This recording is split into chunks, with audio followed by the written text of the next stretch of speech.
actually really high terrain. So if you notice that Major Christine Mao gives her briefing before stepping for a mission. Bagram's F-15s generally sport the Dude call sign. A funny coincidence, considering there are no dudes to be found on this mission. They've dubbed this Dudette 4707, as both crews set to step are all female.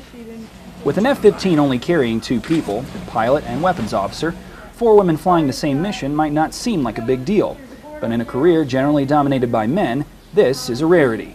And far from coincidental, this flight has been carefully arranged to be all female, to include the mission planners and crew chiefs.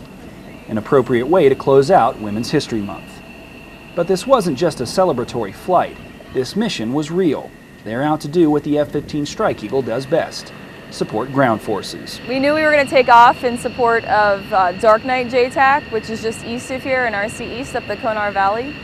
And what we did was we knew that they were taking some fire, that there were some bombs being dropped that day, and we knew we were going to support the guys on the ground by probably, at the very least, making some noise, and most likely that we were going to have to drop some bombs. It's been 18 years since women were first allowed to fly combat missions. That's plenty of time for the services to get accustomed to women filling that role. But when coordinating air support, sometimes they say they can still hear surprise in the voices of the troops on the ground. Well, I know for a fact that a lot of the JTACs and the Army guys on the ground, they don't hear women's voices very much. And so sometimes that's kind of exciting for them to hear our voices. And so all 4 of us being females, you know, that was definitely, it was nice for the ground guys to hear that they had, you know, women protecting them, of course. Not that we're any different than the guys, but it's just, you know, a guy thing that they like to hear that sometimes.